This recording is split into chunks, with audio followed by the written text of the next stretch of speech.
ये योजना ऐसी स्कीम है जिसके 4 साल के लिए खाली युवा आएंगे। 4 साल के बाद उनको एक तरह से यूज एंड थ्रो वाला प्रोसेस किया जाएगा, उनको इस्तेमाल किया जाएगा, सेना के द्वारा उनको फेंक दिया जाएगा। ये सरकार की मंशा है। देंगे प्राथमिकता सर, सिक्योरिटी गार्ड में नौकरी देंगे। तो आखिर ये बताइए 4 साल बाद जब इतने जवान रिटायर होकर आएंगे तो कितनी नौकरियाँ होंगी? आज गृह विभाग में खुद ही नौकरी नहीं है। हमें अग्निवीर नहीं बनना है, क्योंकि ये 4 साल के बाद हम बेकार हो जाएंगे।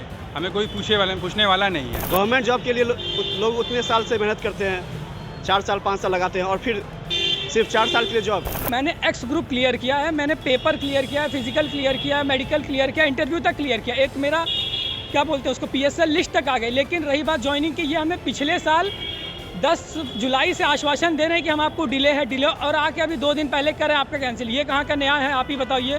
सर इस योजना का विरोध इसलिए कर रहे हैं क्योंकि ये योजना ऐसी योजना है जो सरासर युवाओं के साथ अन्याय है। ये योजना ऐसी स्कीम है जिसके 4 साल के लिए खाली युवा आएंगे। 4 साल के बाद उनको एक तरह से यूज एंड थ्रो वाला प्रोसेस किया जाएगा, उनको इस्तेमाल किया जाएगा, सेना के द्वारा उनको फेंक दिया जाएगा। ये सरकार की मंशा है। और इसमें उनको फिर रिटायर करने के बाद ना उनको कुछ दे रहे हैं, कुछ नहीं कर रहे हैं, खाली आश्वासन दे रहे हैं, लिखित में कुछ नहीं दे रहे हैं। और कम से कम 4 साल जो लड़के करके आएंगे, अगर उनको कुछ कोटा दें, कोटा के तहत उनको 100% सिक्योरिटी हो नौकरी का, तब देखिए यही विरोध प्रदर्शन कहीं ना कहीं थमने का नाम ले लेगा।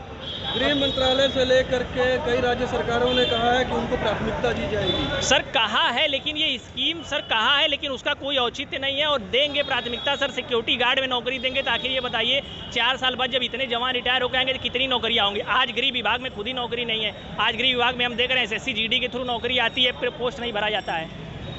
अब तो सरकार ने उम्र भी 23 साल कर दी, अब क्या दिक्कत है? सरकार ने उम्र 23 साल कर दी है सर, लेकिन ये सर कोई मतलब नहीं है इसका। हम लोग इस चीज़ का विरोध कर रहे हैं कि या तो ये स्कीम कैंसिल हो जाए, या तो इसमें सर एक शर्त और है जिसमें कई लोगों को नहीं मालूम, जिसे लड़के विरोध कर रहे हैं। कई लड़कों का ज्वाइनिंग रुका है। कई लड़के इसमें ऐसे हैं जिनका मेडिकल हो गया, आर्मी के थ्रू फिजिकल हो गया है, सब चीज़ हो गया, खाली उनकी फाइनल मेरिट आनी बाकी है। उनको लड़कों का सभी का प्रीवियस पेंडिंग ये लोग वैकेंसी कैंसिल कर रहे हैं। सबसे बड़ा विरोध यहाँ पे, अगर आप नई स्कीम के थ्रू ले रहे हैं तो कम से कम उन लड़कों का भी ध्यान दीजिए। ये नहीं दे रहे। ये खाली सरकार एक भ्रम चला रही है कि आप लोग को युवाओं को भड़काया जा रहा है। कोई युवा भड़का नहीं, यहाँ सब युवा अपने अपने घर से स्वयं चल के आया हुआ है। मेरा नाम कुलदीप यादव है, मैं बनारस का रहने वाला हूँ। इस स्कीम को लेकर विरोध क्यों? ये जो अग्निपथ आया हुआ है, हमें अग्निवीर नहीं बनना है, क्योंकि ये 4 साल के बाद हम बेकार हो जाएंगे। हमें कोई पूछने वाला नहीं है। आप 4 इसका विरोध कर रहे हैं, क्या इशू है? ये 4 साल का ही हम कहीं और जाके मेहनत करेंगे तो उसके बाद हमारा कुछ लाइफ बनेगा। ये 4 साल आदमी के ज़्यादा मुझे बाहर निकाल दिया जाएगा, उसके बाद मुझे कहाँ पूछा जाएगा इसके लिए? सरकार ने तो अब जो उम्र की बात थी उसको भी बढ़ा दिया, 23 साल। ये लॉलीपॉप दे रही है और कोई इनका वो मंशा नहीं है काम करने का। अभिषेक कुमार। अभिषेक, इस योजना का विरोध क्यों? विरोध इसलिए हो रहा है कि सरकार ने जो 4 साल के लिए जो ये योजना निकाली है अग्निपथ, यह विद्यार्थियों के हित में नहीं है। क्या इशू है इसको लेकर आप लोगों को? गवर्नमेंट जॉब के लिए लोग उतने साल से मेहनत करते हैं, 4 साल 5 साल लगाते हैं और फिर सिर्फ 4 साल के लिए जॉब। ऐसा क्यों? या तो परमानेंट होना चाहिए जॉब, रिटायरमेंट 4 साल में ही क्यों निकाल दिया जाएगा? एक उम्र को लेकर बात थी, लेकिन अब सरकार ने उसको भी बढ़ा दिया, 23 साल कर दिया सरकार ने। ये बहुत दुखद बात है। जो एज था पहले वही रहना चाहिए था। सरकार को इस पर संज्ञान लेना चाहिए, जल्द से जल्द इसे वापस लेना चाहिए। मेरा नाम विवेक सिंह है और हम वाराणसी के रहने वाले हैं। विवेक, इस योजना का विरोध क्यों? इस योजना का देखिए मेनली विरोध इसलिए है कि आप बताइए 4 साल की एक तो योजना है। अब लड़के 2-2, 3-3 साल पढ़ाई कर रहे हैं, रनिंग कर रहे हैं, उनको टाइम लग रहा है अपने आप को फिट करने में, और आप 4 साल के ले रहे हैं। इसका क्या सही सीन है? अब इसमें सबसे बड़ी क्वेश्चन यहाँ ये उठता है कि भाई साहब, आप इससे पहले ये नियम आप 2 साल 3 इससे पहले आपकी भर्ती आई थी 2018 के नवंबर में, इसी बनारस के रनबाकुरे में दौड़ हुआ था।